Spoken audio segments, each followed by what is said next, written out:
नमस्कार दोस्तों। अ, बहुत सारे मैं पेशेंट ऐसे देखती हूँ, मेरे चैनल पर भी ऐसे कमेंट आते हैं कि जब डॉक्टर ऑपरेशन कर रहे हैं हमारे किसी रिश्तेदार का, हमारे किसी नियर एंड डियर वन का, तो वो ओटी के अंदर हमें क्यों नहीं लेके जाते हैं ताकि हम भी देख लें कि सही ऑपरेशन कर रहे हैं नहीं कर रहे हैं। और उससे ज्यादा जरूरी होना ये देखना होता है कि लेंस वही डाल रहे हैं जो हमने दिया है या नहीं। कहीं ऐसा तो नहीं होता है कि कोई गलत लेंस हमारी आंख में डाल दे। भरोसा तो आजकल किसी का रह नहीं गया है। या फिर वो जो रिकॉर्डिंग होती है, जो स्क्रीन पर सर्जरी दिखाई जाती है, तो वो सर्जरी हमें बाहर लाइव दिखाई जानी चाहिए। जैसे ना कि जब ये लोग क्रिकेट खेलते हैं तो कुछ लोग तो मैदान में देखते हैं, और बहुत सारे लोग ऐसे होते हैं जो कि लाइव अपने घर में बैठ के चैनल पर देख लेते हैं। तो ऐसा डॉक्टर क्यों नहीं करते हैं? मन में कोई चोर होता है क्या? तो सबसे पहले तो मैं आपके पहले सवाल का जवाब दे देती हूँ कि ओटी के अंदर क्यों नहीं लेके जाते हैं।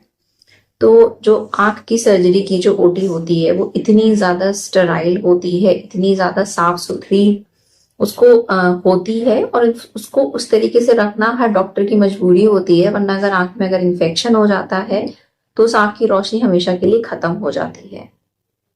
तो मरीज, डॉक्टर और जो बहुत इंपॉर्टेंट स्टाफ होता है, मतलब जो सामान खोल के देगा या मरीज को जो लिटाएगा बिठाएगा, मतलब इस तरीके से जिसे हम लोग फ्लोर का स्टाफ बोलते हैं, उसके अलावा कोई भी एक्स्ट्रा इंसान एज अ स्पेक्टेटर कभी भी आईओटी में नहीं जाता है। ये तो हो गए पहले सवाल का जवाब। दूसरे सवाल का जवाब ये हो गया कि हमें लाइव सर्जरी क्यों नहीं दिखाते हैं। तो मैं भी अपने पेशेंट्स को नहीं दिखाती हूँ live surgery, to be very honest. Reason being कि अगर मैं वो लाइव सर्जरी का सेटअप लगाऊं अपनी, मतलब मैं जिस हॉस्पिटल में काम करती हूँ, अगर मैं उसमें लाइव सर्जरी का सेटअप लगाऊं तो उसका कॉस्ट मिनिमम मुझे लगता है 15 से 20 लाख का पड़ेगा। क्योंकि आपको माइक्रोस्कोप के साथ में एक रिकॉर्डिंग डिवाइस अटैच करनी पड़ेगी। वो रिकॉर्डिंग डिवाइस आप एक टीवी के साथ पहले तो ओटी के अंदर अटैच करेंगे, फिर आप उसको ओटी के बाहर में एक कमरा बनाएंगे जिसमें कि वो सर्जरी चलती रहे। तो ये इसमें से जो सबसे महंगा होता है वो माइक्रोस्कोप में एक अलग से अटैचमेंट करना होता है। ये तो बात हो गई। अच्छा, एक चीज भरोसे की भी होती है कि अगर आप डॉक्टर के पास में जा रहे हैं तो आपको ये भरोसा होना चाहिए कि भैया हम जो लेंस दे रहे हैं वही आंख में डाला जाता है। कुछ तरीके होते भी हैं वो पता करने के कि वो लेंस डाला गया है या नहीं डाला गया है। अब एक सवाल मुझसे ये पूछा गया था कि हम पता कैसे करें कि डॉक्टर ने हमारी आंख में एक्सपायर्ड लेंस तो नहीं डाल दिया है। तो देखिए, अभी हाल फिलहाल में रिसेंटली मैंने एक एल्कॉन का क्लेरियन लेंस इम्प्लांट किया था एक पेशेंट की आंख में। अब जब हम ये लेंस खोलते हैं तो हमें इस तरीके की एक स्टिकर की शीट मिलती है। अब ये जो स्टिकर की शीट होती है, अभी तो ये आपको उल्टी दिख रही होगी, मैं आपको सही से दिखाऊंगी।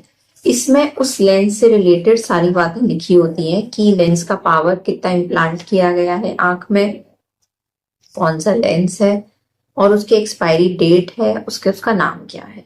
तो ये सारी चीजें जो होती हैं वो शीट पर लिखी होती हैं और ये स्टिकर के फॉर्म में होते हैं। तो ये स्टिकर आपको आपके डिस्चार्ज कार्ड पर लगा हुआ हम चिपकाते हैं। हम उस मरीज की फाइल पर भी चिपकाते हैं कौन सा हमने लेंस इम्प्लांट किया है, ओटी रजिस्टर में चिपकाते हैं और मरीज के डिस्चार्ज कार्ड में भी चिपकाते हैं।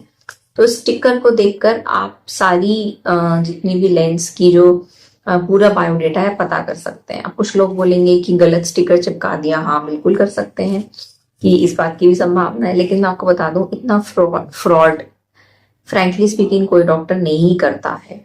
क्योंकि आपकी भी एक लाइबिलिटी होती है, आप भी इंसान हो। अब जैसे अगर आप सब्जी खरीदने जाते हो या आप कोई भी दुकान से सामान लेने जाते हो, तो इतनी चोरी दुकान वाला नहीं करेगा ना कि कोई और कपड़ा सूती कपड़ा करके बेच दे, या फिर किसी और तरीके से इतना इतना बड़ा झूठ कोई नहीं बोलेगा। जो लेंस हम आंख में डालते हैं उसी का स्टिकर हम चिपकाते हैं। तो मैं आपको इस स्टिकर का थोड़ा सा जानकारी देती हूँ कि इसमें एक्चुअली लिखा क्या होता है, उसको आप कैसे समझ सकते हैं। तो ये जो इम्प्लांट किया गया है ये क्लेरियन लेंस है जो हमने पेशेंट की आंख में इम्प्लांट किया था। ये क्लेरियन का मॉडल नंबर होता है। ये कोडिंग जो होती है ये कंपनी की होती है, इसमें डॉक्टर को भी कुछ नहीं लेना देना होता है। इस पावर का लेंस हमने मरीज की आंख में इम्प्लांट किया था और ये है उसकी एक्सपायरी डेट जो कि 26/8/2028 है। मतलब कि ये जो लेंस है इसकी एक्सपायरी डेट 2028 होगी। यूवी और ब्लू फिल्टर लाइट होती है एल्कॉन के इस लेंस में। ये जो होता है ये लेंस का डायमीटर और ये उसका ऑप्टिक और हैप्टिक का डायमीटर होता है। मतलब ये लेंस के बारे में पूरी जानकारी है। ये ये कोड और ये जो सारे हैं, ये मॉडल नंबर, ये सब कंपनी से रिलेटेड होते हैं। मल्टीपल स्टिकर्स आते हैं, तो कुछ हम फाइल में लगाते हैं, कुछ अपने ओटी के रजिस्टर में लगाते हैं, और कुछ जो होता है, मतलब एक जो होता है स्टिकर, वो पेशेंट के डिस्चार्ज कार्ड में लगाते हैं। तो ये स्टिकर देखकर आप पता कर सकते हैं कि ये जो लेंस है ये एक्सपायर है या नहीं है। तो इसकी एक्सपायरी 26/8/2028 है।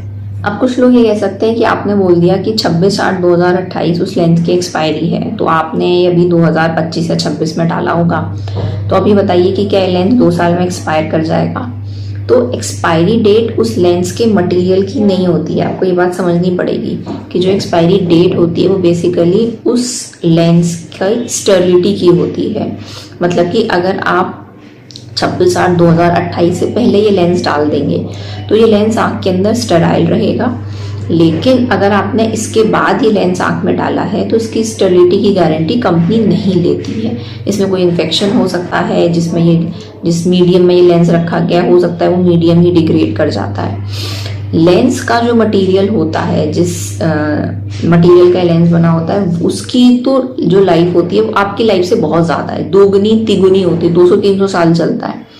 उस लेंस को कुछ नहीं होगा, लेकिन वो लेंस डिग्रेड नहीं होता है, उसकी क्वालिटी में कुछ नहीं होता है। बस जो उसकी एक्सपायरी होती है वो बेसिकली उसकी स्टेरिलिटी की एक्सपायरी होती है, कि इसके बाद में उसकी स्टेरिलिटी की गारंटी कंपनी नहीं लेती। ऑल्दो ऐसा कुछ होता नहीं है कि वो इन्फेक्शन हो जाएगा, उसमें बैक्टीरिया, वायरस या कोई कीड़ेपन अपने लगेंगे, ऐसा होता नहीं है। पर फिर भी to be on the safe side sterility की एक डेट होती है जो कि उस पर मेंशन होती है। तो लेंस की एक्सपायरी का मतलब ये होता है कि वो स्टेराइल नहीं रह गया है या रह गया, इसकी गारंटी कंपनी नहीं लेती है, बट उसका मटेरियल एक्सपायर नहीं होता है। तो ये तो थी एक बहुत छोटी सी जानकारी कि अगर हम कैसे पता करें, क्योंकि लोग, किसी ने एक सवाल पूछा था कि डॉक्टर ने हमारी आंख में ना एक्सपायर लेंस तो नहीं डाल दिया है। तो उम्मीद है मेरी जानकारी आपको पसंद आई होगी। आंख की बीमारी के संबंध में अगर आपको कोई क्वेरी है तो आप मुझे मेरी मेल आईडी पर कांटेक्ट कर सकते हैं। मिलते हैं अगले वीडियो में, तब तक के लिए अपना ध्यान रखिएगा, अपनी आंखों का ध्यान रखिएगा। जय हिंद।